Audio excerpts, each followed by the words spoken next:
Welcome to competitive cracker. എൻ്റെ പേര് ഷൈജു. അപ്പം ഞാൻ ഇന്ന് നിങ്ങളുടെ മുമ്പിൽ വന്നിരിക്കുന്നത്, നമുക്കറിയാം നമ്മൾ ഒരുപാട് നാളായിട്ട് കാത്തിരുന്ന നമ്മുടെ കേരള ഹൈക്കോർട്ട് ഓഫീസ് അറ്റൻഡന്റിന്റെ നോട്ടിഫിക്കേഷൻ വന്നിരിക്കുകയാണ്. സോ ലൈവ് നോട്ടിഫിക്കേഷൻ ആണ്. ഇപ്പം നമുക്ക് എല്ലാവർക്കും അപ്ലൈ ചെയ്യാൻ പറ്റും. ഏറ്റവും വലിയൊരു പ്രത്യേകത എന്തെന്ന് ചോദിച്ചു കഴിഞ്ഞാൽ, ഈ ഒരു നോട്ടിഫിക്കേഷൻ അപ്ലൈ ചെയ്യുന്ന സമയത്ത് സ്വാഭാവികമായിട്ടും ഡിഗ്രി യോഗ്യത ഉണ്ടാകാൻ പാടില്ല എന്നൊരു പ്രത്യേകതയുണ്ട്. അപ്പൊ അതുകൊണ്ട് കോമ്പറ്റീഷൻ വളരെ കുറവായിരിക്കും. അതുകൊണ്ട് നമുക്ക് ഡിഗ്രി ഇല്ലാത്ത ആളുകൾക്ക് ഏറ്റവും വലിയൊരു സുവർണ അവസരമാണ് കേരള ഹൈക്കോർട്ട് ഓഫീസ് അറ്റൻഡന്റ് എന്ന് പറയുന്ന തസ്തിക. മാത്രമല്ല, ഈ പരീക്ഷയ്ക്ക് തയ്യാറെടുക്കുമ്പോൾ ചില പ്രത്യേക സബ്ജക്റ്റുകൾ മാത്രം നോക്കിയാൽ പോലും നിങ്ങൾക്ക് പരീക്ഷ പെട്ടെന്ന് ക്രാക്ക് ചെയ്യാൻ പറ്റും. സോ വലിയൊരു സാധ്യതയാണ്. വലിയൊരു സാധ്യത എന്ന് പറഞ്ഞു കഴിഞ്ഞാല് വലിയൊരു സാധ്യതയാണ് 2024 നമുക്ക് പെട്ടെന്ന് നിമിഷ നേരം കൊണ്ട് ഒരു സർവീസിലേക്ക് കയറാൻ സാധ്യതയുള്ള ഏറ്റവും പ്രധാനപ്പെട്ട തസ്തികയാണ്. സോ നന്നായിട്ട് പ്രയോജനപ്പെടുത്തണം. കേരള ഹൈക്കോർട്ട് അവർ തന്നെയാണ് പരീക്ഷ നടത്തുന്നത്. അപ്പോൾ നിങ്ങൾ എല്ലാവരും അപ്ലൈ ചെയ്യണം. അപ്ലൈ ചെയ്യാൻ മറക്കരുത്. ഡിഗ്രി ഇല്ലാത്തവർക്ക് ചെന്നെത്താൻ സാധിക്കുന്ന ഏറ്റവും നല്ലൊരു ഡ്രീം ജോബിലേക്കാണ് നമ്മൾ പോകുന്നത്. സോ വളരെയധികം വലിയൊരു സാധ്യതയാണ്, തള്ളിക്കളയാൻ പാടില്ല. ഇതാണ് നമ്മളൊരു ഇൻട്രൊഡക്ഷൻ ആയിട്ട് ഈ വീഡിയോയിൽ ഉൾപ്പെടുത്തുന്നത്. അപ്പോ നമുക്കിനി തസ്തിക എന്താണെന്നും ഇതിനെക്കുറിച്ച് കഴിഞ്ഞ പരീക്ഷയ്ക്ക് നടന്നുപോയ കുറച്ച് കാര്യങ്ങളൊക്കെ നമ്മൾ ക്ലാസ്സിൽ പരിചയപ്പെടുത്തുവാണ്. അപ്പൊ ഒന്നാമത്തെ കാര്യം എന്ന് പറഞ്ഞു കഴിഞ്ഞാല്, അവസാനമായിട്ട് നമ്മുടെ കേരള ഹൈക്കോർട്ട് ഓഫീസ് അറ്റൻഡന്റ് എന്ന് പറയുന്ന ഒരു LGS ലെവലുള്ള പരീക്ഷയാണ്. അപ്പൊ LGS ലെവലുള്ള പരീക്ഷ ആയതുകൊണ്ട് സ്വാഭാവികമായിട്ടും ക്വസ്റ്റ്യൻ പേപ്പർ വളരെ എളുപ്പമായിരിക്കും. സാധാരണ നമ്മൾ മത്സര പരീക്ഷകൾക്ക് തയ്യാറെടുക്കുന്ന ഉദ്യോഗാർത്ഥികൾക്ക് പെട്ടെന്ന് ക്രാക്ക് ചെയ്യാൻ പറ്റുന്ന അടിപൊളി ഒരു തസ്തികയാണിത്. അതായത് നിങ്ങൾക്ക് ആഴത്തിലുള്ള അറിവൊന്നും വേണമെന്നില്ല. ഓരോ സബ്ജക്റ്റിനകത്തെയും വേണ്ട സാധനങ്ങൾ നമ്മൾ കൃത്യമായിട്ട് പറഞ്ഞു തരും. അത് മാത്രം നിങ്ങൾ നോക്കിക്കൊണ്ട് പോയാൽ പോലും പരീക്ഷ നന്നായിട്ട് ക്രാക്ക് ചെയ്യാൻ പറ്റും. അപ്പം അതിനകത്ത് 2-3 കാര്യങ്ങൾ പറയാനുള്ളത്. നമുക്ക് ഏറ്റവും അവസാനം പരീക്ഷ കഴിയുന്നെന്ന് പറഞ്ഞു കഴിഞ്ഞാല്, നിലവിലെ നമ്മുടെ നോട്ടിഫിക്കേഷൻ എന്ന് പറഞ്ഞു കഴിഞ്ഞാല് 9/2024 അതായത് കാറ്റഗറി നമ്പർ 9/2024 കേരള ഹൈക്കോർട്ട് അവരുടെ റിക്രൂട്ട്മെന്റ് സെല്ലിലെ നോട്ടിഫിക്കേഷൻ ആണിത്. 9/2024 ലൈവ് നോട്ടിഫിക്കേഷൻ ആണ്. ഇനി ഏറ്റവും അവസാനം പരീക്ഷ കഴിഞ്ഞു പോയത് 2021 സെപ്റ്റംബർ, അതായത് 19-ാം തീയതി ആയിരുന്നു പരീക്ഷ കഴിഞ്ഞത്. ഏകദേശം 3 വർഷങ്ങൾക്ക് ശേഷമാണ് പുതിയൊരു നോട്ടിഫിക്കേഷൻ ലൈവായിട്ട് നമ്മുടെ മുമ്പിലേക്ക് വരുന്നത്. അപ്പോ 2021 അന്ന് പരീക്ഷ നടത്തുന്ന സമയത്ത് ഈ ഒരു തസ്തികയുടെ പ്രത്യേകത എന്ന് പറഞ്ഞു കഴിഞ്ഞാല് 100 മാർക്കിന്റെ ഒരു OMR പരീക്ഷയാണ് ആദ്യം നമ്മൾ എഴുതാൻ പോകുന്നത്. അതിനുശേഷമുള്ള ഇന്റർവ്യൂ കൂടി പാസ്സാവണം. പരിപാടി കഴിഞ്ഞു, ഇത്രേ ഉള്ളൂ പരിപാടി. അപ്പോൾ നിങ്ങൾ ഒരു റിട്ടേൺ എക്സാം പോയി എഴുതുന്നു. 100 മാർക്കിന്റെ റിട്ടേൺ എക്സാം ആണ്. അതിനുശേഷം ഒരു ഇന്റർവ്യൂ കൂടി ഉണ്ട്. കഴിയുമ്പോൾ നിങ്ങൾക്ക് ജോലിയായി. എങ്ങനെ പെട്ടെന്ന് ജോലി കിട്ടും നിങ്ങൾക്ക്. അതായത് ഒരുപാട് നാൾ കാത്തിരിക്കേണ്ട ആവശ്യമില്ല. ഈ ഒരു നമ്മൾ പരീക്ഷ കഴിയുന്നു, കുറച്ച് ദിവസങ്ങളല്ലേ കുറച്ച് മാസങ്ങൾക്കുള്ളിൽ തന്നെ പെട്ടെന്ന് റാങ്ക് ലിസ്റ്റ് പബ്ലിഷ് ചെയ്യും. അടപെടാവുന്ന അഡ്വൈസുകൾ പോവും, പെട്ടെന്ന് ജോലിയും കിട്ടും. മാത്രമല്ല, ഈ ഒരു തസ്തികയ്ക്ക് അപ്ലൈ ചെയ്യുന്ന ഉദ്യോഗാർത്ഥികളിൽ പല ആളുകളും നമുക്കിപ്പോ LDC LGS ആയി കിട്ടുമ്പോഴത്തേക്ക് അവർ അങ്ങോട്ടങ്ങ് പോത്തേ ഉള്ളൂ. കാരണം ഇതെന്ന് പറഞ്ഞു കഴിഞ്ഞാല് ഈ കേരള ഹൈക്കോർട്ട് ഓഫീസ് അറ്റൻഡന്റ് എന്ന് പറഞ്ഞു കഴിഞ്ഞാല് ജഡ്ജിയുടെ PA ആയിട്ടൊക്കെയാണ് ആ ഒരു വ്യക്തിയുടെ PA ആയിട്ട് വരുന്ന തസ്തികയാണ്. അപ്പൊ അതുകൊണ്ട് ആളുകൾ ചിലപ്പോൾ ഒരു പക്ഷേ പോകാൻ മടിക്കാറുണ്ട്. അതായത് LDC LGS CPO കിട്ടുന്ന ആളുകൾ നമുക്ക് കൂടുതൽ NJD കിട്ടാൻ സാധ്യതയുള്ള ഒരു പോസ്റ്റ് കൂടിയാണിത്. അപ്പൊ അതുകൊണ്ട് നമുക്ക് ഒരുവിധം നല്ല മാർക്ക് ഉണ്ടെന്നുണ്ടെങ്കിൽ റാങ്ക് അല്പം ബാക്കിലാണെങ്കിൽ പോലും നിലവിൽ എത്ര വേക്കൻസിയാണോ റിപ്പോർട്ട് ചെയ്തിരിക്കുന്നത് അതൊന്നും ആയിരിക്കത്തില്ല എന്നുള്ള കാര്യം കൂടി ഓർമ്മിപ്പിക്കുകയാണ്. അപ്പൊ ഇതൊക്കെ ഓർമ്മയിൽ വെച്ചുകൊണ്ട് വേണം നിങ്ങൾക്ക് ചെന്നെത്താൻ സാധിക്കുന്ന ഏറ്റവും നല്ലൊരു ഡ്രീം ജോബ് കൂടിയാണ് ഈ ഒരു ഓഫീസ് അറ്റൻഡന്റ് എന്ന് പറയുന്ന പരീക്ഷ അല്ലെങ്കിൽ ഈ തസ്തിക. അപ്പൊ ഇവിടെ 2019 ഈ ഒരു പരീക്ഷ നടത്തുന്ന സമയത്ത് അന്നത്തെ കാറ്റഗറി നമ്പർ 14/2019 ആയിരുന്നു. കട്ട് ഓഫ് വന്നത് 66.25 നിങ്ങൾ ആലോചിച്ചോണം. കട്ട് ഓഫ് വന്നിരിക്കുന്നത് 66.25. അതേപോലെ മെയിൻ ലിസ്റ്റിൽ ഉൾപ്പെട്ട ഉദ്യോഗാർത്ഥികളുടെ എണ്ണം എന്ന് പറഞ്ഞാല് 626 പേരോളമാണ് മെയിൻ ലിസ്റ്റിനകത്ത് വന്ന ആളുകളുടെ എണ്ണം എന്ന് പറഞ്ഞു കഴിഞ്ഞാല്. അപ്പൊ നിലവിൽ നമ്മൾ ഒരു പരീക്ഷ എഴുതാൻ പോകുന്ന സമയത്ത് ഒരു 70 മാർക്ക് അല്ലെങ്കിൽ 75 മാർക്കൊക്കെ ഉണ്ടെങ്കിൽ നമ്മൾ സേഫ് ആണെന്നാണ് അതിന്റെ അർത്ഥം. കട്ട് ഓഫ് ആ റേഞ്ചിനകത്തൊക്കെ വരത്തുള്ളൂ. ആ ഒരു കാര്യം കൂടെ പ്രത്യേകം ശ്രദ്ധിക്കണം. അപ്പോ നമുക്ക് മാത്സും റീസണിങ് മാത്രമായിട്ട് എത്ര മാർക്ക് കിട്ടും? 35 മാർക്ക് കിട്ടും. പോരെ? പകുതിയായില്ലേ? കട്ട് ഓഫിന്റെ ഏകദേശം നമ്മൾ എക്സ്പെക്ട് ചെയ്യുന്ന കട്ട് ഓഫിന്റെ ഏകദേശം പകുതി മാർക്കായില്ലേ? അപ്പൊ നിങ്ങൾ മാത്സ് ഇംഗ്ലീഷ് പഠിക്കുമ്പോൾ തന്നെ നിങ്ങൾ വലിയ ആ ഒരു ദൗത്യത്തിന്റെ ഏകദേശം പകുതിയിൽ ചെന്നെത്തിയിരിക്കുകയാണ്. അപ്പോൾ മാത്സ് ഇംഗ്ലീഷ് പഠിക്കുന്നതോടുകൂടി നമ്മൾ ആ ഒരു ഡ്രീം ജോബിലേക്ക് ഉള്ള പ്രിപ്പറേഷന്റെ ഏകദേശം പകുതി സ്റ്റെപ്പ് നമ്മൾ എത്തിയിരിക്കുകയാണ്. അവിടെയാണ് നിങ്ങൾ പ്രത്യേകം ശ്രദ്ധിക്കേണ്ടത്. മാത്സ് ഇംഗ്ലീഷ് മാത്രം പഠിക്കുമ്പോൾ നമുക്ക് ഏകദേശം 35 മാർക്കാണ് കിട്ടുന്നത്. മാത്രമല്ല ഇനി നിങ്ങളുടെ സംശയം എന്ന് പറഞ്ഞു കഴിഞ്ഞാൽ എന്താണ് പഠിക്കേണ്ടത്, മാത്സിനകത്ത് ഏതൊക്കെ ടോപ്പിക്കുകളാണ് നോക്കേണ്ടത്, അതേപോലെ റീസണിങ് അല്ലെങ്കിൽ മെന്റൽ എബിലിറ്റി പോർഷനകത്ത് ഏതൊക്കെ ടോപ്പിക്കുകളാണ് നോക്കേണ്ടത് എന്നല്ല നിങ്ങളുടെ സംശയം. അതാണ് ക്ലിയർ ചെയ്യാൻ പോകുന്നത്, ശ്രദ്ധിച്ചോളുക. മക്കളെ, മാത്സിനകത്ത് നമുക്കുള്ള ടോപ്പിക്കുകൾ എന്ന് പറഞ്ഞു കഴിഞ്ഞാൽ ഇതൊക്കെയാണ് നമ്മൾ പരീക്ഷയ്ക്ക് നമ്മൾ പ്രതീക്ഷിക്കുന്ന ചോദ്യങ്ങളുടെ ഒരു ടോപ്പിക് എന്ന് പറഞ്ഞു കഴിഞ്ഞാൽ, അതായത് നമ്പർ സിസ്റ്റം, അതായത് സംഖ്യകളെ കുറിച്ചുള്ള ഒരു അടിസ്ഥാന അറിവ് നമ്മളിൽ ഉണ്ടായിരിക്കണം. അതായത് ഡിവിസിബിലിറ്റി റൂള് അങ്ങനെയൊക്കെ പറഞ്ഞ സാധനങ്ങളൊക്കെ ഉണ്ടല്ലോ. അതായത് ഡിവിസിബിലിറ്റി റൂൾ എന്ന് പറയുന്ന ഒരു ഭാഗമുണ്ട്. അതേപോലെ നമ്മുടെ ഒറ്റയുടെ സ്ഥാനത്തെ അക്കം അല്ലെങ്കിൽ യൂണിറ്റ് ഡിജിറ്റ് എന്ന് പറയുന്ന കോൺസെപ്റ്റുകൾ, അതേപോലെ അഭാജ്യ ഘടകങ്ങളുടെ എണ്ണം, പ്രൈം ഫാക്ടേഴ്സിന്റെ എണ്ണം, അതേപോലെ ഘടകങ്ങളുടെ എണ്ണം, ഫാക്ടേഴ്സിന്റെ എണ്ണം, അങ്ങനെ ഏകദേശം ഒരു 8 or 10 ടൈപ്പ് ചോദ്യങ്ങളുണ്ട്. അത് നമ്മൾ വൃത്തിയായിട്ട് ക്ലാസ്സിലെ ടൈപ്പ് 1 മുതൽ ടൈപ്പ് 10 വരെയുള്ള കംപ്ലീറ്റ് കാര്യങ്ങൾ നമ്മൾ ക്ലാസ്സിൽ വൃത്തിയായിട്ട് പഠിപ്പിച്ചിട്ടായിരിക്കും എക്സാമിന് വിടുന്നത്. അതേപോലെ LCM HCF എന്ന് പറയുന്ന ചാപ്റ്റർ ഏകദേശം ഒരു 8 or 9 ടൈപ്പ് ചോദ്യങ്ങൾ മാത്രം നിങ്ങൾ പഠിച്ചാൽ മതി. LCM HCF എന്ന് പറയുന്ന ചാപ്റ്ററിലെ ഏറ്റവും എളുപ്പമുള്ള ചോദ്യങ്ങൾ മാത്രമേ പരീക്ഷയ്ക്ക് ചോദിക്കത്തുള്ളൂ. അത് ആദ്യമേ ഓർമ്മയിൽ ഉണ്ടാവണം. നമ്മൾ എഴുതാൻ പോകുന്നത് ഒരു +2 നിലവാരത്തിലുള്ള പരീക്ഷയോ അല്ലെ കേരള PSC നടത്തുന്ന +2 നിലവാരത്തിലുള്ള പരീക്ഷയോ അല്ലെങ്കിൽ ഡിഗ്രി ലെവൽ നിലവാരത്തിലുള്ള പരീക്ഷയോ അല്ല. അതായത് ഒരു LGS നിലവാരത്തിലുള്ള പരീക്ഷയാണ്. അപ്പൊ ഞാൻ ഈ കഴിഞ്ഞ പരീക്ഷയ്ക്ക് ചോദിച്ച കുറച്ച് ചോദ്യങ്ങൾ കൂടി പരിചയപ്പെടുത്തുമ്പോൾ നിങ്ങൾക്ക് കറക്റ്റ് ഐഡിയ കിട്ടും. അടുത്തത് ആവറേജ്, ശരാശരി എന്ന് പറയുന്ന ടോപ്പിക്ക്, അംശബന്ധം അനുപാതം എന്ന് പറയുന്ന ടോപ്പിക്ക്, ശതമാനം എന്ന് പറയുന്ന ടോപ്പിക് ഉണ്ട്, ലാഭവും നഷ്ടവും എന്ന് പറയുന്ന ചാപ്റ്റർ ഉണ്ട്, ടൈം ആൻഡ് വർക്ക് ഉണ്ട്, അതേപോലെ ടൈം ആൻഡ് ഡിസ്റ്റൻസ് ഉണ്ട്, 2D പഠിക്കണം, 3D പഠിക്കണം, എല്ലാം വൃത്തിയായിട്ട് പഠിപ്പിക്കും. എക്സ്പോണൻസ് അല്ലെങ്കിൽ കൃത്യംഗ സംഖ്യകളുമായി ബന്ധപ്പെട്ട ചോദ്യം, സട്സ് എന്ന് പറയുന്ന ഭാഗം, കരണികൾ, റൂട്ടുള്ള സംഖ്യകളുടെ ചോദ്യമുണ്ട്, സാധാരണ പലിശയുണ്ട്, കൂട്ടുപലിശയുണ്ട്, സമാന്തര ശ്രേണി അല്ലെങ്കിൽ അരിത്തമെറ്റിക് പ്രോഗ്രഷൻ ഉണ്ട്, പൈപ്പ് ആൻഡ് സിസ്റ്റൻ, അതായത് ടൈം ആൻഡ് വർക്കിന്റെ ബാക്കിയായിട്ട് വരുന്ന പൈപ്പ് ആൻഡ് സിസ്റ്റൻ എന്ന് പറയുന്ന ഭാഗം, അതേപോലെ ബോട്ട് മാസ് റൂളുമായി ബന്ധപ്പെട്ട ചോദ്യങ്ങൾ. ഇത്രയും പഠിക്കുമ്പോൾ നമ്മുടെ മാത്സ് അങ്ങ് സെറ്റായി. ഇത്രയാണ് നമുക്ക് മാത്സിനകത്ത് പഠിക്കാനുള്ള ടോപ്പിക്കുകൾ എന്ന് പറഞ്ഞു കഴിഞ്ഞാൽ. ഇത്രയും ടോപ്പിക്കുകൾ, അതായത് ഒരു ശരാശരി നിലവാരത്തിനകത്തുള്ള ചോദ്യങ്ങൾ മാത്രം. അതായത് ഓരോ ചാപ്റ്ററിന്റെയും നമ്മൾ പഠിച്ചിങ്ങനെ തുടങ്ങി വരുന്ന സമയത്ത് ഓരോ ചാപ്റ്ററിന്റെയും 10 or 11 ടൈപ്പ് ചോദ്യങ്ങൾ മാത്രം നോക്കിക്കൊണ്ട് എന്ത് ചെയ്യണം, പരിപാടി അങ്ങ് അവസാനിപ്പിച്ചേക്കണം. ഇതാണ് നമ്മൾ പരീക്ഷയ്ക്ക് പ്രതീക്ഷിക്കുന്ന ഒരു സിലബസ് എന്ന് പറഞ്ഞു കഴിഞ്ഞാല്. ഈ ഒരു ലെവലിലാണ്, ഈ ഒരു ലെവലിലുള്ള ചോദ്യങ്ങൾ മാത്രം പരീക്ഷയ്ക്ക് ചോദിക്കത്തുള്ളൂ. അത് നിങ്ങൾ പ്രത്യേകം ശ്രദ്ധിക്കണം. ഇനി നമ്മൾ അറിയേണ്ടത് നമ്മുടെ റീസണിങ് പോർഷൻ ഏതൊക്കെയാണ് നോക്കേണ്ടത്. മക്കളെ, റീസണിങ്ങിനകത്ത് ക്ലോക്ക് ഉണ്ട്, കലണ്ടർ ഉണ്ട്, വയസ്സുണ്ട്. അതേപോലെ റാങ്കിങ് എന്ന് പറയുന്നൊരു ഭാഗമുണ്ട്.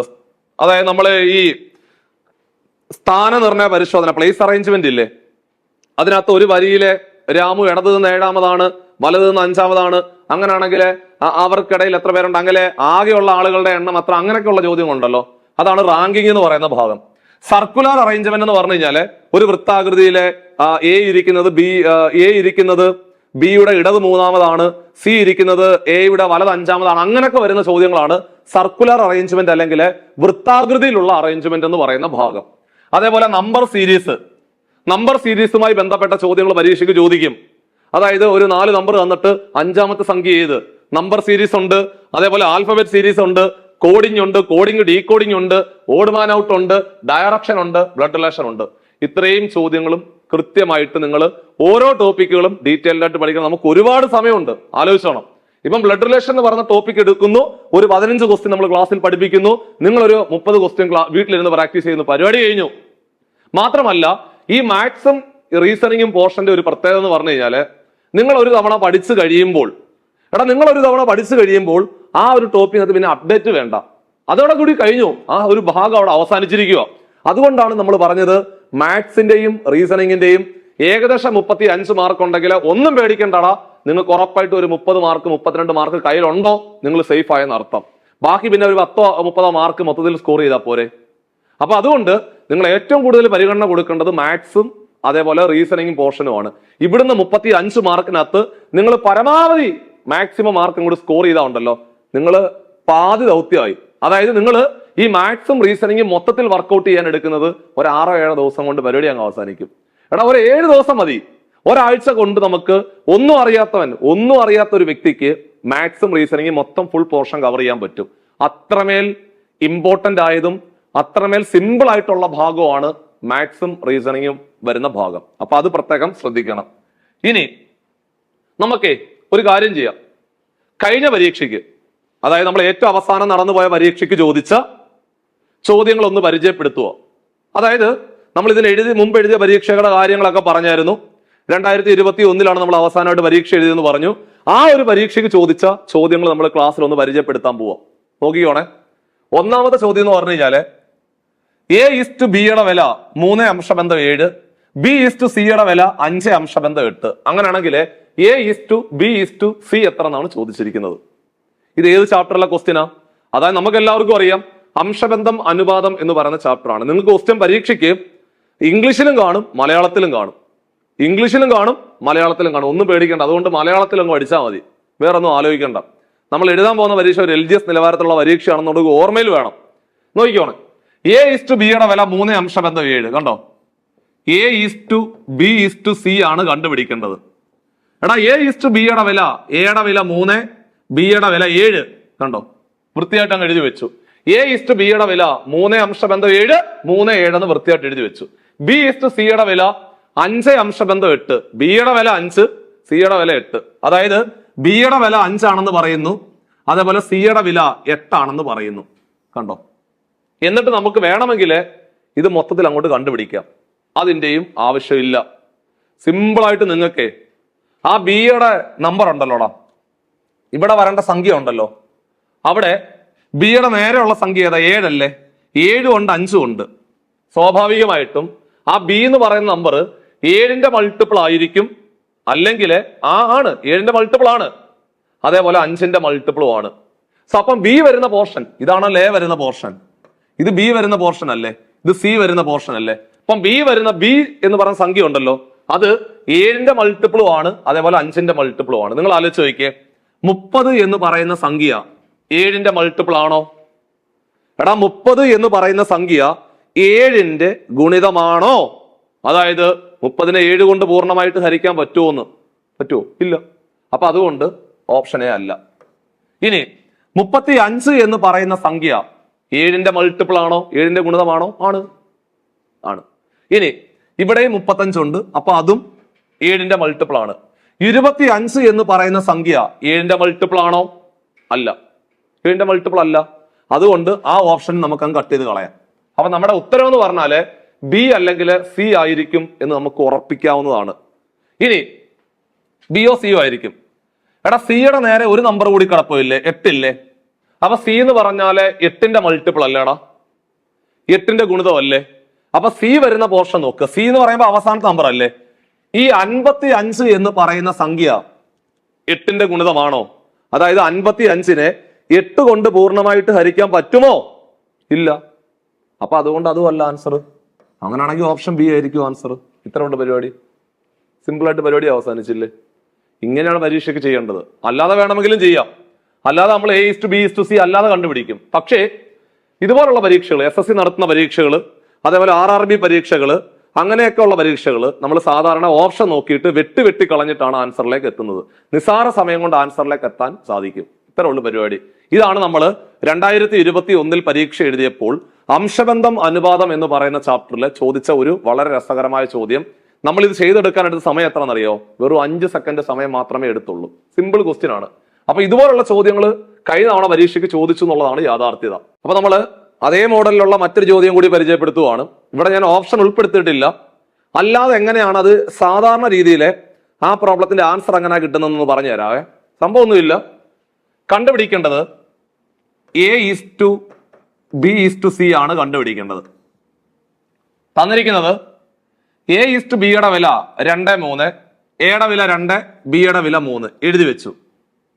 എടാ B:C 5:7.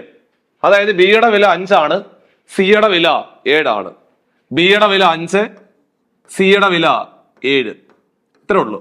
ഇനി നിങ്ങളെ ആ ഓപ്ഷൻ നോക്കുക, ബി നോക്കണം.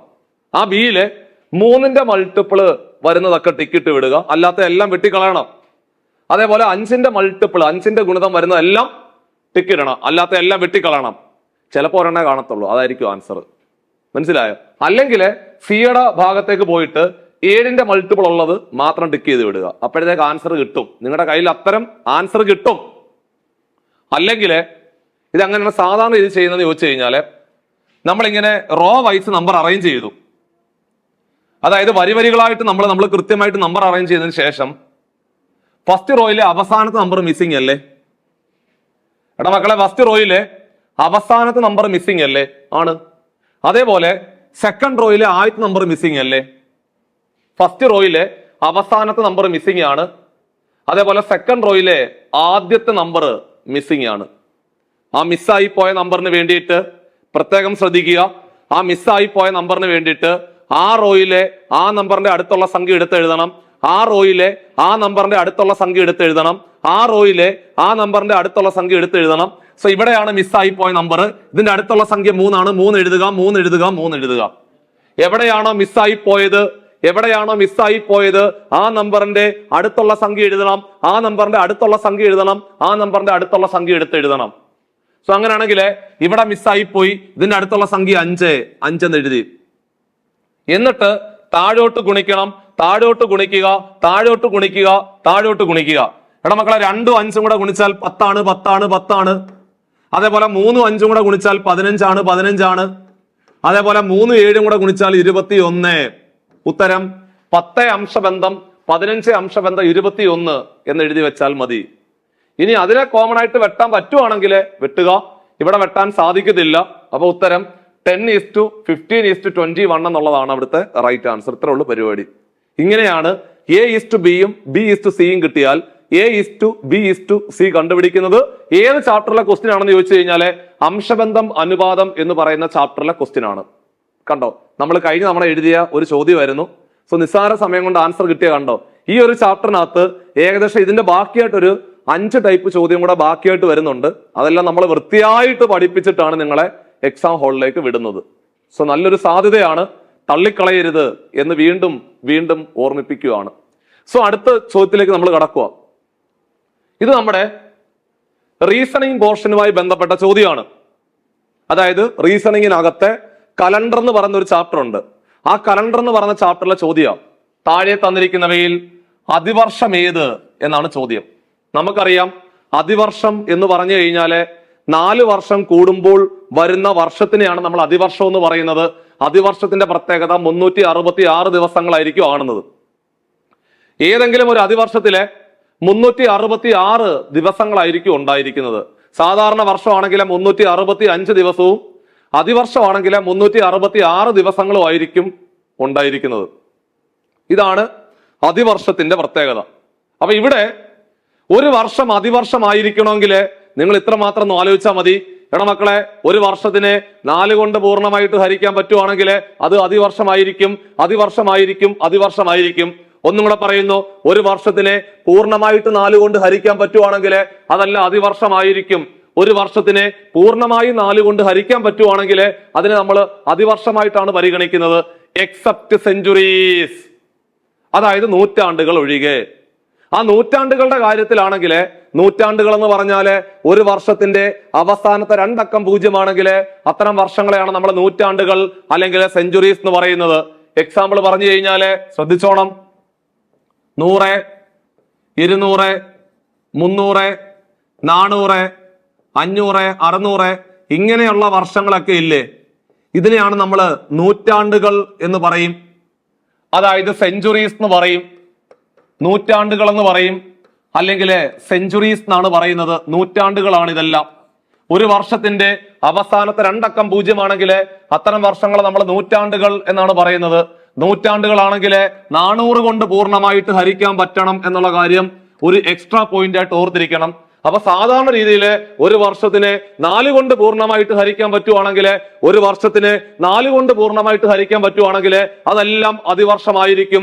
Except centuries. സെഞ്ചുറീസ് ആണെങ്കിൽ, നൂറ്റാണ്ടുകളാണെങ്കിൽ 400 കൊണ്ട് പൂർണ്ണമായിട്ട് ഹരിക്കാൻ പറ്റണം. നൂറ്റാണ്ടുകളെ 400 കൊണ്ട് പൂർണ്ണമായിട്ട് ഹരിക്കാൻ പറ്റണം എന്നുകൂടി നിങ്ങൾ അവിടെ എഴുതി വെക്കണം, വൃത്തിയായിട്ട് ഓർത്തിരിക്കണം. അപ്പൊ ഇവിടെ 2 0 അവസാനിക്കുന്ന ഒരു ഓപ്ഷൻ പോലും ഇല്ല. അപ്പൊ അതുകൊണ്ട് നൂറ്റാണ്ടുകൾ ഇല്ല. അങ്ങനെയാണെങ്കിൽ എടാ മക്കളെ, 4 കൊണ്ട് പൂർണ്ണമായിട്ട് ഹരിക്കാൻ പറ്റുന്ന ഏതെങ്കിലും ഉണ്ടെങ്കിൽ അതിന് ലോക്ക് ചെയ്യുക. 4 കൊണ്ട് പൂർണ്ണമായിട്ട് ഹരിക്കാൻ പറ്റുന്ന വർഷത്തിനെയാണ് നമ്മൾ അതിവർഷം അല്ലെങ്കിൽ ലീപ്പ് ഇയർ എന്ന് പറയുന്നത്.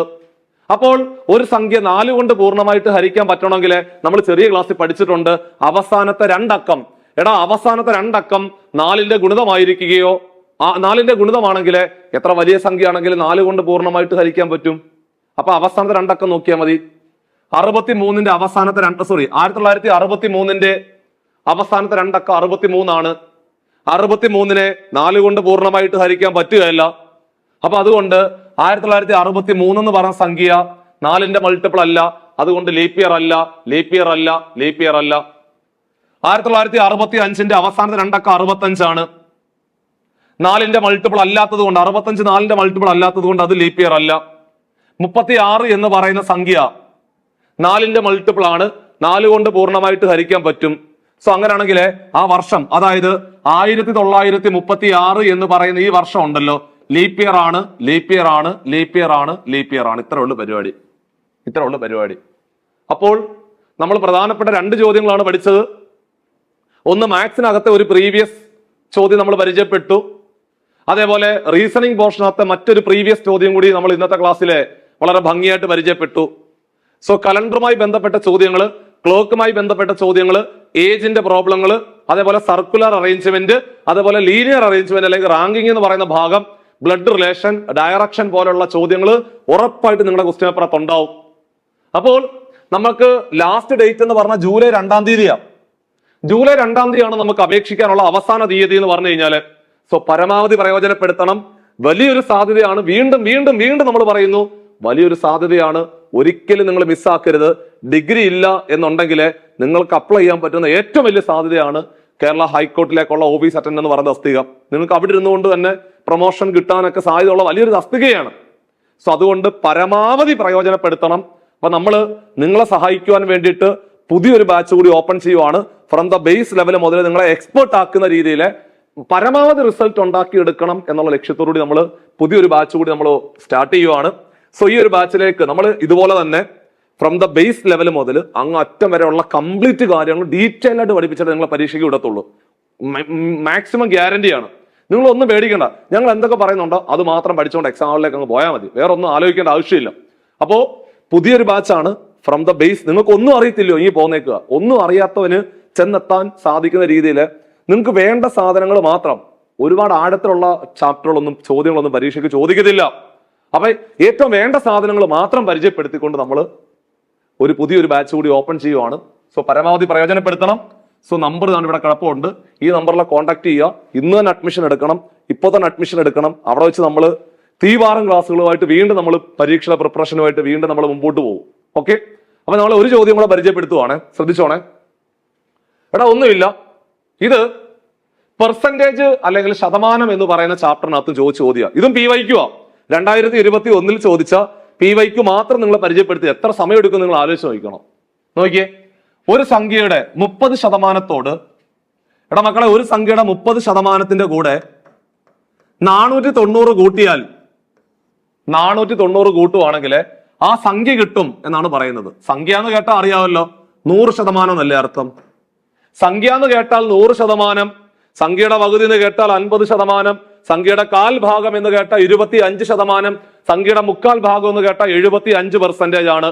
സംഖ്യ എന്ന് കേട്ടാൽ 100%, സംഖ്യയുടെ പകുതി എന്ന് കേട്ടാൽ 50%, സംഖ്യയുടെ 1/4 ഭാഗം എന്ന് കേട്ടാൽ 25%, സംഖ്യയുടെ 3/4 ഭാഗം എന്ന് കേട്ടാൽ 75%, സംഖ്യയുടെ ഇരട്ടി എന്ന് കേട്ടാൽ 200%, സംഖ്യ സംഖ്യ സംഖ്യ സംഖ്യ എന്ന് കേട്ടാൽ 100%, സംഖ്യ എന്ന് കേട്ടാൽ 100%. അപ്പൊ ഇവര് പറയുന്നു ഒരു സംഖ്യയുടെ 30% കൂടെ 490 കൂട്ടിയാൽ ആ സംഖ്യ കിട്ടും, അതായത് 100% കിട്ടും എന്നാണ് ചോദ്യകർത്താവ് പറഞ്ഞത്. വൃത്തിയായിട്ടം എഴുതി വെച്ചു. നമുക്കറിയാം, നമ്മളിങ്ങനെ ആലോചിച്ച് നോക്കിയേ, എടാ 30% കൂടെ എത്ര ശതമാനം കൂട്ടുമ്പോഴാണ് 100% കിട്ടുന്നത്? 30% കൂടെ എത്ര ശതമാനം കൂട്ടുമ്പോഴാണ് 100% കിട്ടുന്നത്? നിങ്ങളുടെ മനസ്സിൽ വന്നില്ലേ? 70% കൂട്ടുമ്പോഴല്ലേ? എടാ 30% കൂടെ 70% കൂട്ടുമ്പോഴല്ലേ 100% കിട്ടുന്നത്? ആണല്ലോ. അപ്പോൾ ഇവിടെ വരേണ്ടത് 70% അല്ലേ? അല്ലേ? ആണ്. എടാ 30% കൂടെ 70% കൂട്ടുമ്പോഴാണ് 100% കിട്ടുന്നത്. അപ്പൊ ഇവിടെ വരേണ്ട സംഖ്യ എന്ന് പറഞ്ഞാൽ 70% അല്ലേ? അപ്പൊ നമുക്കൊരു കാര്യം മനസ്സിലായില്ലേ? 70% 490 ആണെന്ന് മനസ്സിലായില്ലേ? കാരണം അവിടെ വരേണ്ട സംഖ്യ എന്ന് പറഞ്ഞാൽ 70% ആണ്. അവിടെ വന്നത് 490 ആണ്. രണ്ടുപേരും തുല്യമാണ്. അപ്പോൾ 70% 490 ആണെന്ന് മനസ്സിലായി. 70% 490 ആണെങ്കിൽ സംഖ്യ ഏതെന്നല്ലേ ചോദിച്ചത്? സംഖ്യ എന്ന് കേട്ടാൽ 100% അല്ലേ? സംഖ്യ എന്ന് കേട്ടാലേ 100% ആണ്. സംഖ്യ ഏതെന്ന് ചോദിച്ചാൽ 100% എത്ര? സംഖ്യ എന്ന് കേട്ടാൽ 100% ആണ്. സംഖ്യ ഏതെന്ന് ചോദിച്ചാൽ 100% എത്ര? സംഖ്യ എന്ന് കേട്ടാൽ 100% ആണ്. സംഖ്യ ഏത് എന്ന് ചോദിച്ചാല് 100% എത്ര എന്നാണ് ചോദ്യം. അപ്പോൾ 100% ആണ് കണ്ടുപിടിക്കേണ്ടത്. 100% ആണ് ക്വസ്റ്റ്യൻ മാർക്ക്. ഇതാണ് കണ്ടുപിടിക്കേണ്ടത്. 70% 490 ആണെങ്കിൽ സംഖ്യ ഏത്? സംഖ്യ എന്ന് കേട്ടാൽ 100% ആണ്. സംഖ്യ ഏതെന്ന് ചോദിച്ചാൽ 100% എത്ര എന്നാണ് ചോദ്യം. ക്രോസ് ആയിട്ട് ഗുണിച്ചാൽ മതി. ക്രോസ് ആയിട്ട് ഗുണിച്ചാൽ മതി. എടാ മക്കളെ, 70% 490 ആണെങ്കിൽ 100% എത്ര എന്നാണ് ചോദ്യം. 70% 490 ആണെങ്കിൽ 100% എത്ര എന്നാണ് ചോദ്യം. സോ ക്രോസ് ആയിട്ട് ഗുണിച്ചാൽ മതി. ക്രോസ് ആയിട്ട് ഗുണിക്കാൻ എളുപ്പമാർഗം, 2 എണ്ണം ഉള്ളത് ഗുണിക്കുക, 1 എണ്ണം ഉള്ളത് ഹരിക്കുക. 2 എണ്ണം ഉള്ളത് 100ഉം 490 ആണ്. 2 എണ്ണം ഉള്ളത് 100ഉം 490 ആണ്. 1 എണ്ണം ഉള്ളത് ഹരിക്കുക, 1 എണ്ണം ഉള്ളത് 70 ആണ്. 1 എണ്ണം ഉള്ളത് 70. 70ന്റെ 0ഉം 490ന്റെ 0ഉം കട്ടായിപ്പോയി. 0 0 വെട്ടിപ്പോയി. 7ഉം 49ഉം കൂടെ വെട്ടാം. 7 കൊണ്ട് വെട്ടാം, 7 കൊണ്ട് വെട്ടാം, 7 കൊണ്ട് വെട്ടാം. 7 കൊണ്ട് വെട്ടുക എന്ന് പറഞ്ഞ അർത്ഥം 7 കൊണ്ട് ഹരിക്കുക. 7നെ 7 കൊണ്ട് ഹരിച്ച 1, 49നെ 7 കൊണ്ട് ഹരിച്ച 7. 7 × 100 700 700 700 700. ഓപ്ഷൻ ബി ആയിരുന്നു അവിടുത്തെ റൈറ്റ് ആൻസർ. ശതമാനം എന്ന് പറയുന്ന ചാപ്റ്ററുമായി ബന്ധപ്പെട്ട അടിപൊളി ഒരു ചോദ്യം, സ്ഥിരമായിട്ട് പരീക്ഷയ്ക്ക് ചോദിക്കുന്ന വളരെ സിമ്പിൾ ചോദ്യമാണ് പരിചയപ്പെടുത്തിയത്. അപ്പൊ നമ്മൾ ഇന്നത്തെ ക്ലാസ്സിലെ എന്തൊക്കെയാണ് പരിചയപ്പെട്ടത്, അതായത് എന്താണ് കേരള ഹൈക്കോർട്ട് ഓഫീസ് അറ്റൻഡന്റ് എന്ന് പറയുന്ന തസ്തികയ്ക്ക് മാത്സ് റീസണിംഗ് പോർഷനകത്ത് എന്തൊക്കെ കാര്യങ്ങളാണ് ചോദിക്കുന്നത് എന്ന് ഞാൻ കൃത്യമായിട്ട് കാര്യങ്ങൾ പറഞ്ഞു. എന്തൊക്കെ കാര്യങ്ങളാണ് പഠിക്കേണ്ടത് എന്ന് പറഞ്ഞു. അതേപോലെ തന്നെ ചില മുൻവർഷ ചോദ്യങ്ങൾ കൂടി ക്ലാസ് നമ്മൾ പരിചയപ്പെടുത്തിയിരിക്കുകയാണ്. അപ്പൊ നമ്മൾ ഇന്നത്തെ ക്ലാസ്സിൽ ഇത്രയും കാര്യങ്ങൾ അവസാനിപ്പിച്ചുകൊണ്ട് നമ്മൾ ഈ വീഡിയോ ഇവിടെ വൈൻഡപ്പ് ചെയ്യുവാണ്. പരമാവധി നിങ്ങൾ പ്രയോജനപ്പെടുത്തുക, ഫ്രണ്ട്സിലേക്ക് നിങ്ങൾ ഷെയർ എത്തിക്കുക. എല്ലാവർക്കും ജോലി കിട്ടട്ടെ, നമുക്ക് ഒരുമിച്ച് പഠിക്കാം, ഒന്നാമതെത്താം.